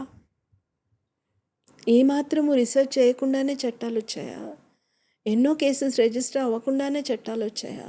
రాలేదు. ఇంకోటి, ఇప్పుడు ఆడవాళ్ళే మగవాళ్ళని హెరాస్ చేస్తున్నారంటున్నారు. ఎంతమంది ఆడవాళ్ళు మగవాళ్ళని హెరాస్ చేస్తున్నారు? నిన్న చూసాం మనం న్యూస్లో, అతను వెళ్ళి మళ్ళీ పెళ్లి చేసుకుంటే తల్లి పిల్లలు ఇద్దరు చనిపోయారు. ఓకే, ఇంకోసారి చూసాం ఆ అమ్మాయి గర్ల్ ఫ్రెండ్ని రూమ్కి పిలిచి చంపి ముక్కలు చేసిన సంఘటన చూసాము. ఎన్నోసార్లు molestation, sexual abuse, sexual assault చూస్తున్నాం. వర్క్ ప్లేస్ హారాస్మెంట్ యాక్ట్ కింద చూస్తున్నాం చాలా వర్క్ ప్లేసెస్లో ఆడవాళ్ళని సెక్షువల్గా ఎంత హ్యారెస్ చేస్తున్నారని. మరి ఎలా అంటాము ఇప్పుడు ఆడవాళ్ళే మగవాళ్ళని హ్యారెస్ చేస్తున్నారని? ఏ బేసిస్ మీద అంటాం? ఏ స్టడీ చేశామని అంటాం మనం కదా? పూర్తి సిచ్యుయేషన్ అయితే రివర్స్ అవ్వలేదండి. పూర్తిగా సిచ్యుయేషన్ రివర్స్ అవ్వలేదు. అక్కడ ఇక్కడ కొన్ని ఇన్సిడెంట్స్ ఉండొచ్చు. అవన్నీ కూడా మారుతున్న సిచ్యుయేషన్లో అడ్జస్ట్ అవ్వడానికి పడుతున్న కాన్ఫ్లిక్ట్ అవ్వచ్చు. ఇందాక నేను చెప్పాను కదా, ఆడవాళ్ళు మారారు, ముందుకెళ్ళారని చెప్పి. కానీ ఇంకా మగవాళ్ళు మాత్రం అదే ఇమేజ్ ఆఫ్ విమెన్నే మనసులో పెట్టుకొని ఉన్నారు. నేను రాగానే వెల్కమ్ చెప్పాలి, నీళ్ళు అందించాలి, కాఫీ అందించాలి, నాకు సేవలు చేయాలి, నాకు కాళ్ళు పట్టాలి, నేను ఆఫీస్ నుంచి వచ్చి రిలాక్స్ అవుతాను, ఆమె ఆఫీస్ నుంచి వచ్చి వంటింట్లోకి వెళ్ళి వంట చేస్తుంది, నా వాళ్ళందరినీ ఆమె చూసుకుంటుంది, వాళ్ళందరినీ బయట పెట్టేస్తాను, పిల్లల్ని ఆమె కంటుంది, నేను కనమన్నప్పుడు వాళ్ళ విషయంలో నేను నిర్ణయాలు తీసుకుంటాను. ఈ అభిప్రాయాలన్నీ ఇంకా ఉన్నాయి వాళ్ళలో. ఎప్పటి నుంచి ఉన్నాయి? ఎప్పుడు ఒకప్పుడు మగవాడు సంపాదించి ఇంటి బాధ్యత అంతా తీసుకుని అన్ని బాధ్యతలు తీసుకునే రోజుల్లో, ఆడవాళ్ళు కేవలం ఇంటిని మాత్రమే చూసుకుని ఉండే రోజుల్లో ఎలాంటి ఇంటరాక్షన్ అయితే ఉండిందో అదే ఉండాలని ఇప్పటికీ కోరుకుంటున్నాడు. అది సాధ్యం కాదు కదా. మార్పును ఎవరైనా యాక్సెప్ట్ చేయాలి, వెల్కమ్ చేయాలి. అది చేయలేనప్పుడు కాన్ఫ్లిక్ట్ స్టార్ట్ అవుతుంది, అక్కడే సంఘర్షణ మొదలవుతుంది. అర్థం చేసుకుని men are still not even in transition. ఆ స్థితిలో కూడా మారే పరిస్థితిలో కూడా రాలేదు. కొంతమంది మారుండొచ్చు depending on their own surroundings, but ఇంకా చాలామంది అక్కడే అతుక్కుపోయి ఉన్నారు. మా అమ్మలాగా ఉండొచ్చు కదా, సాధ్యం కాదు. మీ అమ్మ జనరేషన్ వేరు, ఈ జనరేషన్ వేరు. అయినా మీ అమ్మ కూడా సైలెంట్గా అవన్నీ చేసిందని మీ అమ్మ బాధపడలేదని కూడా కాదు కదా. సో ఇది అర్థం చేసుకున్నప్పుడు ఈ హరాస్మెంట్ అంటున్నారే మీరు, దానికి వేరే రూపం వస్తుంది కదా. It is conflict. ఆ ఆడవాళ్ళ మీద జరిగిన హరాస్మెంట్కి, వైలెన్స్కి మీరు అంటున్న దానికి అసలు ఎక్కడ పోలిక లేదండి, అసలు ఎక్కడ పోలిక లేదు. స్టార్టింగ్లో మీరు చెప్పినప్పుడు ఫైనాన్షియల్ ఇండిపెండెన్స్ ఫర్ విమెన్ అని చెప్పారు కదా. అంటే ఒకప్పుడు డైవర్స్ రేట్స్ ఇప్పుడైతే చాలా పెరిగాయి. ఒకప్పుడు చూస్తే కంపేరిటివ్లీ డైవర్స్ రేట్ ఇప్పుడు ఉన్న దానికన్నా ముందు చాలా తక్కువ ఉండే. ఎప్పుడైతే ఈ ఫైనాన్షియల్ ఇండిపెండెన్స్ పెరిగిందో ఆడవాళ్ళల్లో, అప్పుడే ఈ డైవర్సెస్ పెరిగాయి అని అనుకోవచ్చా? ఒకప్పుడు డైవోర్స్ ప్రొవిజనే లేదు కదండి. ఒకప్పుడు డైవోర్స్ ప్రొవిజనే లేదు, అది చాలా తర్వాత వచ్చింది. మనకి డైవోర్స్ యాక్ట్ అనేది ప్రొవిజనే తర్వాత వచ్చింది. ఫైనాన్షియల్ ఇండిపెండెన్స్ ఒక్కటే కారణమా అంటే అది కూడా కారణమై ఉండొచ్చు. ఎందుకంటే ఫైనాన్షియల్ ఇండిపెండెన్స్ అన్నది ఒక ఉమెన్కి కాన్ఫిడెన్స్ ఇస్తుంది, అష్యూరెన్స్ ఇస్తుంది, సెల్ఫ్ రెస్పెక్ట్ ఎంత అవసరమో చెప్తుంది కదా. డిపెండెన్స్ వల్ల చాలామంది విమెన్ అలాగే ఉండిపోయిన వాళ్ళు ఉన్నారు. ఎందుకంటే బయటకు రాలేరు, ఎలా బతుకుతారో తెలియదు. కానీ ఫైనాన్షియల్ ఇండిపెండెన్స్ ఉన్న ఉమెన్కి అదే వైలెన్స్ని, అదే హారాస్మెంట్ని భరిస్తూ ఉండాల్సిన అవసరం లేదు కదా, అదే హ్యూమిలియేషన్ని భరిస్తూ ఉండాల్సిన అవసరం లేదు ఫైనాన్షియల్గా. ఒకటి. రెండు, ఫైనాన్షియల్ ఇండిపెండెన్స్ ఉన్న విమెన్ కూడా ఎంతమంది ఇండిపెండెంట్గా బతకగలుగుతున్నారు with in the family, with full dignity, with complete dignity. They still partner అథారిటీనే నడుస్తుంది కదా. ఇంకా ఒకవేళ ఫైనాన్షియల్ ఇండిపెండెన్సే డైవోర్స్కి కారణం అనుకుంటే మనము బహుశా దాన్ని ఫైనాన్షియల్ ఇండిపెండెన్స్గా మాత్రమే చూడలేము మనము. అది ఒక awakening in women about their dignity. చూడండి, మన రాజ్యాంగం అన్నది అన్ని రాజ్యాంగాల్లో, అన్ని దేశాల రాజ్యాంగాల్లో చాలా బెస్ట్ అని చెప్పొచ్చు మనం. One of the best constitution. ఎందుకంటే right to life, right to live with dignity అన్నది fundamental right. Right to practice any profession. మరి రైట్ టు లైఫ్ విమెన్కి కూడా ఉంటుంది కదా. ఆ కాన్స్టిట్యూషనల్ వాల్యూస్ విమెన్ కూడా ఫాలో అవ్వాలి, అవి వర్తిస్తాయి కూడా కదా విమెన్కి. If financial independence is ensuring their right to life by escaping violence, let us give the credit to financial independence. Why not? అంటే డైవర్స్ పెరగడం మంచిదే అంటారా? అట్లా అని మంచిదా చెడ్డదా అంటూ ఉండదండి. ఏది కూడా గుడ్ బ్యాడ్ అన్నట్టు ఉండదు. మనం ఒకసారి చూడాలి, ఎందుకు అవుతున్నాయి విడాకులు, ఎందుకు అవుతున్నాయి. విడాకులు తీసుకోవాలని అయితే ఎవరు పెళ్లి చేసుకోవట్లేదు కదా. పెళ్లి చేసుకోవాలి, ఒక కుటుంబంగా ఉండాలి అనే పెళ్లి చేసుకుంటున్నారు. కానీ ఎందుకు విడాకులు అవుతున్నాయంటే కలిసి ఉండలేకపోతున్నారు. అంటే అడ్జస్ట్మెంట్ చేసుకోలేకపోతున్నారు. ఎవరు అడ్జస్ట్ అవ్వలేకపోతున్నారు? అమ్మాయి. ఎందుకు వాళ్ళ అమ్మాయిలు అడ్జస్ట్? మరొకప్పుడు అమ్మాయి చేయబట్టే పెళ్లిలో చాలా స్ట్రాంగ్ గా ఉన్నాయి కదా రిలేషన్స్. అదేనండి, ఎందుకు అవ్వాలి? ఇప్పుడు ఆ ప్రశ్న కూడా వస్తుంది కదా. మనం మొదటి నుంచి మాట్లాడుతున్నది ఇదే. అడ్జస్ట్ అవ్వాల్సిన బాధ్యత అమ్మాయి మీద పెట్టి, అడ్జస్ట్ అయ్యేట్టు చేయాల్సిన హక్కు అబ్బాయికి ఇచ్చి, అది ఇప్పుడు రివర్స్ అవుతుంది కదా. అడ్జస్ట్ అవ్వాలంటే ఇద్దరు అడ్జస్ట్ అవ్వాలి. When they are equal partners, both of them have to adjust if it is adjustment. ఎవరైనా ఇద్దరు కలిసి బతకాలంటే కొంత అండర్స్టాండింగ్, ఎంపతి, అడ్జస్ట్మెంట్ ఉండాలి. కానీ ఒక్కరే అయితే సరిపోదు కదా. ఒక్కరే అయితే అది రిలేషన్షిప్ అవ్వదు, అది వేరే లేబర్ అవుతుంది కదా. సో అది ఒక స్ట్రాటిఫికేషన్ అయిపోతుంది. అందుకని మనం పూర్తిగా అమ్మాయిలకే అట్రిబ్యూట్ చేసేసి వాళ్ళు అడ్జస్ట్ అవ్వట్లేదు కాబట్టి డైవోర్స్ అవుతున్నాయి అన్నది ఇట్స్ నాట్ కరెక్ట్ కదా. అడ్జస్ట్ అవ్వాల్సి వస్తే ఇద్దరు అడ్జస్ట్ అవ్వాలి. లైఫ్ స్టైల్స్లో డిఫరెన్స్, థింకింగ్లో చేంజ్ వచ్చింది, అన్నిటికీ అడ్జస్ట్ అయ్యే కెపాసిటీ ఇద్దరికీ ఉండాలి. ఈ అలిమోనీ అనేది ఎప్పుడైతే ఎక్కువ వినిపిస్తుందో అప్పుడే డైవర్స్ రేట్స్ పెరుగుతున్నాయి. అంటే డైవర్స్ ఇచ్చేస్తే డబ్బులు వస్తాయి అని చెప్పి డైవర్స్ ఇచ్చే వాళ్ళు కూడా ఉన్నారు కదా మ్యామ్. అంటే లైఫ్ ఈజ్ ఓన్లీ అబౌట్ మనీనండి. Women just will go for get married, live with a man, enter in to a family, take all responsibility and then suddenly drop out for alimony alone. మీరే అంటున్నారు financial independence ఉన్న women అని చెప్పేసి. అంత financial independence ఉండి self assertion ఉన్న women alimony కోసం ఎంత రిస్క్ తీసుకుంటారండి? Can we even equated? ఎక్కడ వస్తుందంటే చూడండి, మనం 498 కేసెస్ గురించి మాట్లాడితే ఫాల్స్ ఎలిగేషన్స్ అంటారు, డైవోర్స్ అంటే అలిమోనీ కోసం అంటారు. ఇవన్నీ డిస్మిస్సింగ్ స్ట్రాటజీస్ కదా. మీరు వైలెన్స్ గురించి మాట్లాడితే మేము ఫాల్స్ కేసెస్ అంటాం, మీరు డైవోర్స్ అంటే మీరు అలిమోనీ కోసమే చేస్తున్నారంటారు. ఆ లాజిక్ అసలు will it stand at anywhere? ఇప్పుడు డౌరీ కోసం అబ్బాయిలు పెళ్లి చేసుకుంటారు, అమ్మాయిలు డైవోర్స్ అడిగితే అలిమోనీ కోసం అంటారు. అది హింస నుంచి తప్పించుకునే మార్గం కాదా? హ్యూమిలియేషన్ నుంచి తప్పించుకునే మార్గం కాదా? మేము కలిసి బతకలేమనుకున్నప్పుడు విడిపోవడమే బెస్ట్ కదా. మరి అలాంటప్పుడు ఎందుకు వై ఆర్ బి అసోసియేటింగ్ ఇట్? ఈ అసోసియేషన్ అన్నది, అలిమోనీతో అసోసియేట్ చేయడం అన్నది నిజంగా అది చాలా ఇల్లాజికల్ అండి. ఉండొచ్చు ఆడవాళ్ళు అడగొచ్చు అలిమోనీ, బికాస్ ఆ important part of their life they have invested in marriage, maybe they have children as well. మీరు చూసారు ఆ సినిమా ట్రిపుల్ తలాక్ మీద తీసిన సినిమా చూసాం కదా మనము. How she fought for alimony because she has so many children to take care of. ఆమె ఎలా చూసుకుంటుంది షాబాను కేసులో, ఎలా చూసుకుంటుంది? So get married or live in, then have children, leave it to the woman because she has given birth to them, and then say don't ask alimony. Isn't it injustice? కొన్ని rituals చూస్తుంటే అబ్బాయిగా నాకు కూడా irritation వస్తుంది ma'am. Periods టైంలో అమ్మాయిలు టెంపుల్స్కి వెళ్ళొద్దు అని చెప్పి, మంగళసూత్రం, మట్టలు ఇవన్నీ ఖచ్చితంగా వేసుకోవాలని చెప్పి.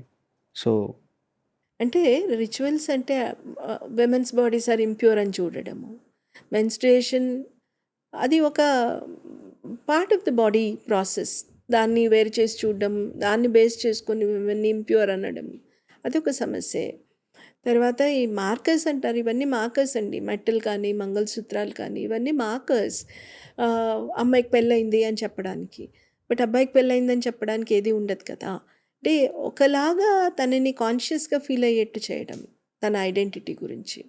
అది బహుశా మీరు తాపి ధర్మారావు గారు రాసిన పెళ్ళి దాని పూర్వోత్తరాలు చదివారో లేదో నాకు తెలియదు, కానీ మీరు అది చదివారంటే ఆయన చాలా విషయాలు మాట్లాడతారు. ఎందుకు ఆడవాళ్ళు మంగళసూత్రం వేసుకోమంటారు, లేదా మెట్టలు వేసుకోమంటారు, లేదా కాళ్ళ గజ్జలు వేసుకోమంటారు. ఇవన్నీ కూడా ఏషియాలో, మిగతా దేశాల్లో కొన్ని సంప్రదాయాలు ఉంటాయి. చైనాలో ఆడవాళ్ళ పాదాలు కట్టేస్తారు పెరగకుండా. చిన్న అంటే ఇప్పుడు లేదనుకోండి, ఒకప్పుడు సాంప్రదాయం ఇది. చిన్న పిల్లలుగా ఉన్నప్పుడే పాదాలని కట్టేస్తారనమాట, పెరగకుండా చేస్తారు. చిన్న పాదాలు, ఎంత చిన్న పాదాలు ఉంటే అంత అందమైన అమ్మాయిలని అర్థం వచ్చేట్టు వాళ్ళు ఆ ఇమేజ్ స్ప్రెడ్ చేస్తారు. ఎందుకు ఆ చిన్న పాదాలకి అందానికి ఏం సంబంధం అంటే, చిన్న పాదాలు ఉంటే వేగంగా నడవలేం కదా, అంత పెద్ద బాడీని క్యారీ చేయలేం కదా, నడక కష్టంగా మారుతుంది, నడక కొంచెం నిదానంగా తయారవుతుంది. అది ఆడవాళ్ళ మొబిలిటీని రిస్ట్రిక్ట్ చేస్తుంది. అలాంటి సాంప్రదాయాల్లోనే ఒకటి మట్టలు పెట్టుకోవడము, లేదా కాళ్ళకు గజ్జలు వేసుకోవడము. అంటే ఆడవాళ్ళు ఎక్కడున్నారో తెలుస్తుంది కదా, ఎక్కడ తిరుగుతున్నారో తెలుస్తుంది, గజ్జల శబ్దం వస్తుంటుంది కాబట్టి. అలాగే చీర అన్నది, చీరతో నడవడం, వేగంగా నడవడము అది చాలా కష్టంగా ఉంటుంది, నడక మెల్లగా అవుతుంది. అది ప్రతి నిమిషం మాకు గుర్తు చేస్తూ ఉంటుంది, సరిగ్గా కట్టుకున్నానా, ఎక్కడైనా జారిపోతుందా, పట్టుకున్నానా, కప్పుకున్నానా. ఈ కాన్షియస్నెస్తో మనం మిగతా వాటి మీద ఫోకస్ పెట్టడం ఇబ్బంది అవుతుంది. స్వేచ్ఛగా మనం చేస్తున్న పని మీద మనసు పెట్టడము, లేదా స్వేచ్ఛగా మన చుట్టూ తిరగడం, మనం కావాలనుకున్న చోటు తిరగడం, కొంచెం కష్టంగా మారుతుంది. సో ఆయన ఏమంటారంటే ఇలాంటివన్నీ డిజైన్ చేయడానికి కారణాలు ఉన్నాయి. ఒక పితృస్వామిక సమాజంలో ప్రతిదానికి కారణాలు ఉంటాయి. బొట్టు పెట్టుకోవడమైనా, మెట్టలు పెట్టుకోవడమైనా, గాజులు వేసుకోవడమైనా, ఎందుకంటే గాజులు కూడా అనౌన్స్ చేస్తాయి ఈమె ఇక్కడ ఉంది, ఈ పనిలో ఉంది, ఇటు తిరుగుతుంది అని చెప్పి. సో ఇవన్నీ మార్కర్స్గా మారిపోతాయి కదా. మరి మంగళసూత్రం కానీ మట్టలు కానీ ఏం సిగ్నిఫికెన్స్ ఉంది?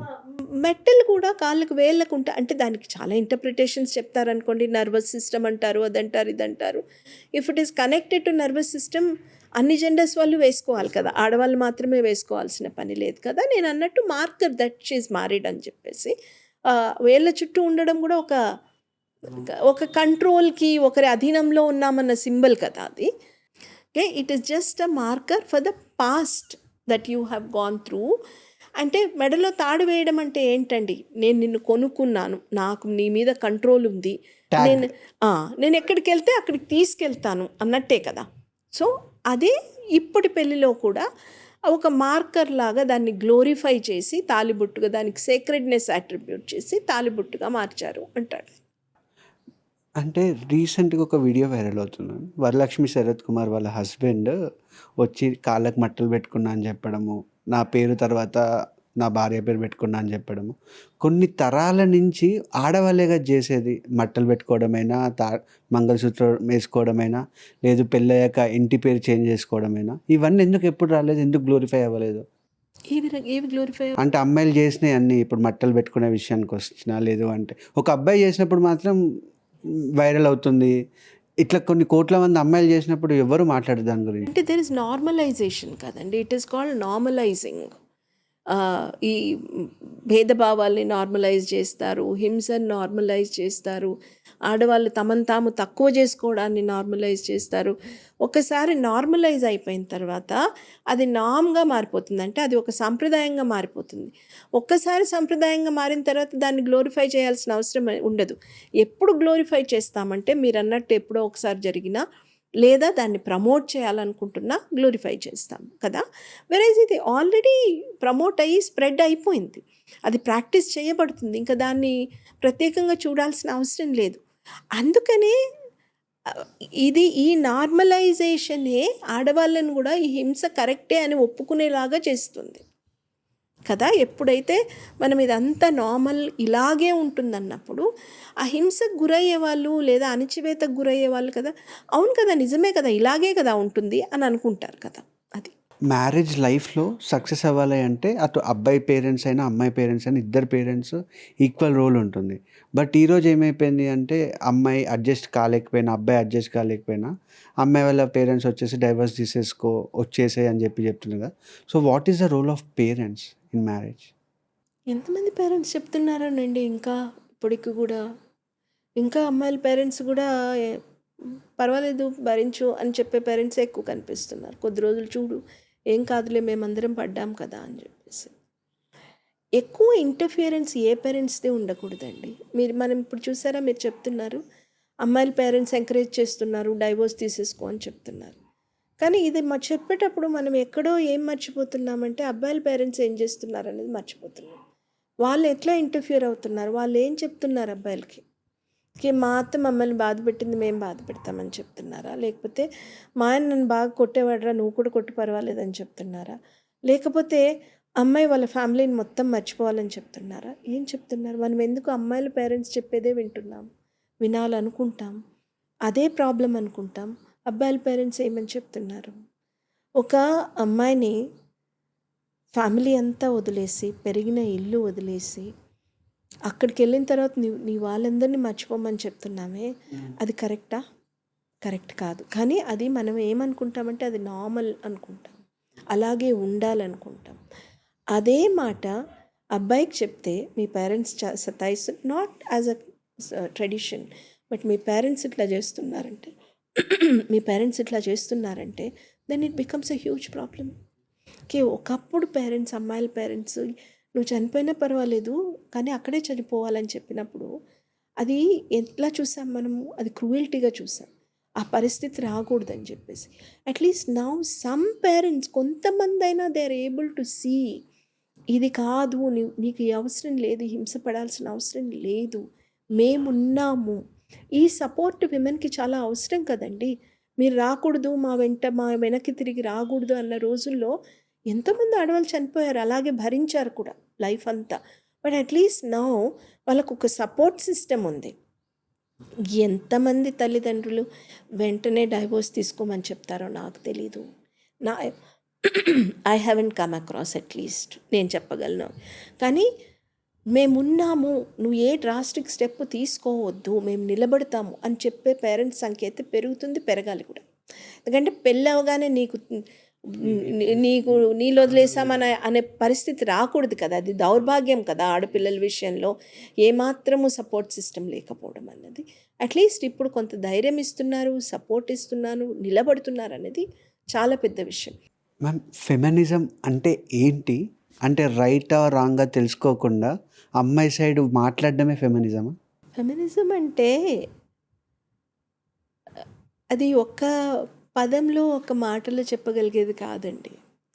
ఫెమినిజం అన్నది దాదాపు ఒక 18th సెంచరీ నుంచి మొదలయ్యి ఆ థాట్ ప్రాసెస్. ఇప్పుడు మనం చరిత్ర తీస్తే స్త్రీవాద చరిత్ర తీస్తే 18th సెంచరీ నుంచి మొదలైంది. అంటే అంతకుముందు కూడా ఆలోచనలు ఉన్నాయి, కానీ అప్పటి నుంచి కన్సాలిడేట్ అవుతూ వస్తుంది. ఫెమినిజం అన్నది డెఫినెట్గా for the rights of women, డెఫినెట్గా ఒక్క మాటలో చెప్పాలంటే. కానీ అది అక్కడే ఆగిపోదు. ఎవరి వైపు మాట్లాడుతున్నామన్న దగ్గర ఆగిపోదు. అది ఎలాంటి హక్కులు ఉండాలి, ఆ హక్కులు ఎలా సాధించుకోవాలి, ఎవరికి హక్కులు ఉండాలి, సమానత్వం ఎలా సాధ్యమవుతుంది, ఇదంతా కలిపి ఫెమినిజం. ఇది కేవలం జెండర్ గురించి మాత్రమే కాదు. ఏ స్త్రీలకు ఎలాంటి హక్కు కావాలి, సమాజంలో ఉన్న రకరకాల అసమానత్వాలను వాటిని ఎలా ఎరేజ్ చేయాలి, ఇవన్నీ కలిపి ఫెమినిజం. అమ్మాయిల వైపు అసలు ఇందాక నేను మాట్లాడుతూ మీతో ఒక మాట చెప్పాను, there is an entire field of masculinities అని చెప్పి. అది మాస్కులినిటీస్ని స్టడీ చేయడం ఎవరు మొదలుపెట్టారు? ఫెమినిస్టే మొదలుపెట్టారు. ఎందుకు మొదలుపెట్టారంటే ఆడవాళ్ళ హక్కుల గురించి మాత్రమే అడిగితే సరిపోదు, అసలు మగవాళ్ళు హక్కులన్నింటినీ తమ ఎందుకు తీసుకుంటున్నారన్న దాన్ని కూడా ప్రశ్నించాలి, అది కూడా తెలుసుకోవాలి. ఆడవాళ్ళు మాత్రమే అప్రెస్ అవుతున్నారంటే చాలదు, జెండర్ సోషలైజేషన్ అనేది మగవాళ్ళని కూడా ఎట్లా అప్రెస్ చేస్తుంది అనేది కూడా తెలుసుకోవడం అవసరం అన్న దగ్గర నుంచి స్త్రీవాద ఆలోచన అక్కడి నుంచి మొదలవుతుంది. ఒక్క మాటలో ఆడవాళ్ళని సపోర్ట్ చేయడమే ఫెమినిజం అంటే కాదు, కానీ ఆడవాళ్ళు ఈ పవర్ డైనామిక్స్లో అట్టడుగున ఉన్నారు అని అర్థం చేసుకోవడం కూడా అవసరం అవుతుంది. ఇదే ఫెమినిజం ఏం చెప్పిందంటే అందరు మగవాళ్ళకి ఈక్వల్ కైండ్ ఆఫ్ పవర్ ఉండదు, సోషల్ ఈక్వేషన్స్ కూడా కారణమవుతాయి. ఫర్ ఇన్స్టెన్స్, ఒక అప్పర్ కాస్ట్ ఉమెన్ ఒక lower caste man or lower class man తీసుకుంటే ఎవరికి ఎక్కువ పవర్ ఉంటుంది? ఆబ్వియస్లీ అప్పర్ కాస్ట్ ఉమెన్కి ఉంటుంది. ఒక వైట్ ఉమెన్కి బ్లాక్ మ్యాన్కి తీసుకుంటే ఎవరికి పవర్ ఉంటుంది? Obviously the white woman has కదా. అంటే మిగతా ఆస్పెక్ట్స్ కూడా we have to take into consideration. But patriarchy, పితృస్వామ్యం ఒక వ్యవస్థగా అన్ని లెవెల్స్లో కూడా పనిచేస్తూ ఉంటుంది. విత్ ఇన్ కమ్యూనిటీ పనిచేస్తుంది, వర్క్ ప్లేస్ పనిచేస్తుంది, కుటుంబాల్లో పనిచేస్తుంది. దాన్ని అడ్రస్ చేయడమే feminism. Any form of inequality has to be dismantled. And each and every one should get their rights, but not at the cost of others. అది స్త్రీవాదాన్ని అర్థం చేసుకునే విధానం. ఆడవాళ్ళకి సొంత ఇల్లు ఉంటుందా? ఉంటుంది, ఉండొచ్చు, ఉంటుంది. ఉన్న ఆడవాళ్ళు కూడా ఉంటారు. మన సమాజం ఒప్పుకోకపోవచ్చు, అట్లనే అసలు ఆడవాళ్ళకి సొంత ఇల్లు లేదని అనలేం కదా. ఉన్న చాలా చోట్ల ఉంటుంది, కానీ ఉండనివ్వకుండా మనమే చేస్తుంటాం. ఇక్కడి నుంచి అక్కడికి పంపిస్తాము. అక్కడ వాళ్ళేమో నువ్వు ఇక్కడ కాదు, నువ్వు మొన్న వచ్చావు, నువ్వు అంతా అధికారం చెలాయిస్తే ఎట్లా అని అక్కడ అంటారు. ఇక్కడ తిరిగి చూస్తే ఇది నీ ఇల్లు కాదు, అక్కడే ఉండాలి నువ్వు అంటావు. సో ఆ ఇల్లు లేకుండా మనం చేస్తున్నాం. ఇల్లు తనకి లేదని కాదు, ఉండే అవకాశం ఉంది, ఉంటుంది, బట్ మనం లేకుండా చేస్తున్నాం. What is that one thing which men don't understand from women? Women's experiences they don't understand, because they never go through, they are never subjected to that gaze that haunts women. Okay, they never experience the discrimination that women experience both in private and public. They don't experience the physical experiences menstruation, childbirth, whatever, because bodies are different, hormonal imbalance, they don't experience. అక్కడే తేడా వస్తుంది. ఎందుకంటే at the most they can empathize, but even for empathizing they are not ready, most of them. అంటే నేను చెప్పినప్పుడు women men అని చెప్పినప్పుడు please don't understand it like all men all women, అట్లా కాదు. చాలామంది అర్థం చేసుకోగలిగే వాళ్ళు ఉండొచ్చు, సపోర్ట్ చేసే వాళ్ళు ఉండొచ్చు, but with some or with most of them there is no empathy. అవతలి వాళ్ళ పెయిన్ ఏంటి, వాళ్ళ ప్రెడికమెంట్ ఏంటి అని అర్థం చేసుకోవడంలో ఒక ప్రాబ్లం వస్తుంది. నేను మీకు ఒక చిన్న ఎగ్జాంపుల్ ఇస్తాను. There is a trans person, అమ్మాయిగా పుట్టి అబ్బాయిగా మారిన వ్యక్తి ఉన్నాడు. ఒక ఇంటరాక్షన్లో ఈ వ్యక్తి ఏమని చెప్పాడంటే, నాకు ఈ ఎక్స్పీరియన్స్, ఈ తేడా కొట్టొచ్చినట్టు కనిపిస్తుంది. ఎక్కడ కనిపిస్తుందంటే, నేను అమ్మాయిగా తిరిగేటప్పుడు ప్రతి చోట ఎవరో ఒకరు చూడడం, వెంటాడేలా చూడడం, ఏదో ఒక కామెంట్ చేయడం, లేదా ఏదో ఒకటి చెప్పడం, ఏంటమ్మా ఇక్కడ ఉన్నావు అని చెప్పడము, లేకపోతే ఏంటి డ్రెస్ వేసుకున్నావు అనడము, ఏదో ఒకటి, లేదా కామెంట్ చేయడం. ఇట్లా ప్రతిసారి ఏదో ఒక ఎక్స్పీరియన్స్ అయ్యేది. నాలో నేను కుంచుకుపోయేదాన్ని, విత్డ్రా అయిపోయేదాన్ని, చాలా కాన్షియస్ అయిపోయేదాన్ని. బట్ ఇప్పుడు మగ శరీరంతో తిరుగుతుంటే అట్లాంటి గేజే నన్ను వెంటాడట్లేదు, ఎవరు కామెంట్ చేయట్లేదు, ఎవరు అడగట్లేదు ఎందుకున్నావు ఇక్కడ, ఏం చేస్తున్నావు ఇక్కడ. So I feel I'm liberated as in a male body, same person, but ఆ బాడీని సమాజం ఎట్లా చూస్తుందన్న దాన్ని బట్టి ఆ ఎక్స్పీరియన్స్లో అంత తేడా వచ్చింది. చూడండి, ఆ తేడా men cannot understand, like what is that specific female experience అన్నది that men are unable to understand. So women rights లాగా మెన్ రైట్స్ వచ్చే ఛాన్స్ ఉందా? మెన్కి ఎప్పుడూ రైట్స్ ఉన్నాయి కదండి. ఉన్న వాటి కోసం మళ్ళీ మెన్స్ రైట్స్ ఏంటి? మెన్కి ఎప్పుడూ ఏమంటే అన్లిమిటెడ్ రైట్సే ఉన్నాయి. ఏ రకమైన రైట్ కావాలి ఇంకా వాళ్ళకి? ఏ రకమైన రైట్ కావాలి? ఏ రైట్స్ కోసం వాళ్ళు మూవ్మెంట్ చేస్తారు, క్యాంపెయిన్ చేస్తారు? They have always had the rights. The only problem with men who are asking for rights now is that women are questioning them. వాళ్ళకి విమెన్ని సైలెన్స్ చేసే రైట్స్ కావాలంటున్నారు, అంతే కదా. Okay, but at the same time నేను మళ్ళీ I want to make my self very clear. Women అందరినీ విక్టిమ్స్గా, men అందరినీ పర్పెట్రేటర్స్గా చూడట్లేదు, చూడడం మంచిది కూడా కాదు. At the same time women అంతా లైక్ గాడెసెస్ అనడం కూడా మంచిది కాదు. Men are at the same time investing all rights with men is also not proper. మనం చూడాల్సింది లార్జర్ కాంటెక్స్ట్ చూడాలి, లార్జర్ ఫోర్సెస్ చూడాలి, సిస్టమ్ ఎట్లా ఫంక్షన్ చేస్తుందో చూడాలి తప్ప స్టీరియో టైపింగ్ చేయడం అన్నది సరికాదు. ఇన్ని ప్రాబ్లమ్స్ ఉన్నాయని చెప్పారు కదా మ్యామ్ ఉమెన్కి. మీకు ఎప్పుడైనా అనిపించిందా అసలు ఎందుకు నేను ఉమెన్ లాగా పుట్టాను అని చెప్పి? అనిపించలేదు. ఎందుకంటే అంటే ప్రాబ్లమ్స్ లేనట్టే కదా మ్యామ్? కాదు, దానికి చాలా తేడా ఉందండి. దానికి చాలా తేడా ఉంది. ఎందుకంటే I was able to handle my problems. Okay, see, problem was not with my identity as a woman. Problem was with the society for their outlook towards women. అట్లాంటప్పుడు నేను ఎందుకు పుట్టానని అనుకోకూడదు కదా, వాళ్ళు ఎందుకు అట్లా ఆలోచిస్తున్నారు అనుకోవాలి. కానీ మార్పు రావాల్సింది ఆ అవుట్లుక్లో కానీ నా ఐడెంటిటీలో కాదు కదా. ఓకే, మీరు పూలందేవి ఇంటర్వ్యూ చూస్తుంటారు, ఆవిడెవరో అడిగారు, అట్లాంటి సచ్ అ పవర్ఫుల్ లేడీ కదా. సో దే సెడ్ మళ్ళీ జన్మంటూ ఉంటే ఎట్లా పుట్టాలనుకుంటున్నారంటే, ఎట్లా పుట్టినా పర్వాలేదు, నేను యానిమల్గా బర్డ్గా పుట్టినా పర్వాలేదు, కానీ I don't want to be born as a woman అని చెప్పి.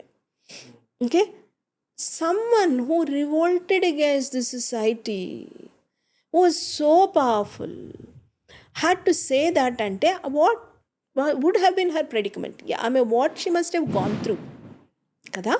అంటే ఎవరు కూడా నేను ఎందుకు ఇలా పుట్టానని అనుకునే పరిస్థితి రాకూడదు, ఉండకూడదు. ఎందుకంటే ఆ పరిస్థితి అలా అవడానికి కారణం not that person, not that individual, not women, but the non women powerful hierarchical forces that are making her think like that. ఆడదానిగా పుట్టేటి కంటే అడవిలో మానే పుట్టడం మేలు. ఈ ఇడియం ఎక్కడి నుంచి వస్తుందండి?